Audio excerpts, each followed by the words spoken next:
আমার এই সুন্দর ভারত মাতার দেশে আমাদের মা ও বোনেদের ধর্ষণ করার পর হত্যা করাটা কেমন যেন এক লীলা খেলায় পরিণত হয়েছে। উত্তরপ্রদেশ রাজ্যের রামপুর এলাকার ৩৩ বছরের একজন মহিলা মুসলিম নার্স উত্তরাখণ্ডের উধাম সিং নগর জেলার একটি নার্সিংহোমে জব করত।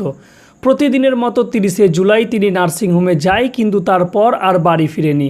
৩১শে জুলাই তার বোন থানায় নিখোঁজের ডায়েরি করে এবং ১ আগস্ট তার মৃতদেহ উত্তরপ্রদেশ এবং উত্তরাখণ্ড বর্ডারের কাছাকাছি দীপদিবা গ্রামে পাওয়া যায়। উত্তরপ্রদেশ, হরিয়ানা, উত্তরাখণ্ড এবং রাজস্থান পুলিশের সাহায্যে শেষমেশ ২৮ বছরের ধর্মেন্দ্র কুমার নামের সেই কালপ্রিট ধরা পড়েন এবং তিনি স্বীকার করেন ৩০শে জুলাই সেই রাতে তাকে ধর্ষণ করে তার কাছ থেকে ৩,০০০ টাকা সহ তার মোবাইল নিয়ে পালিয়ে যায়।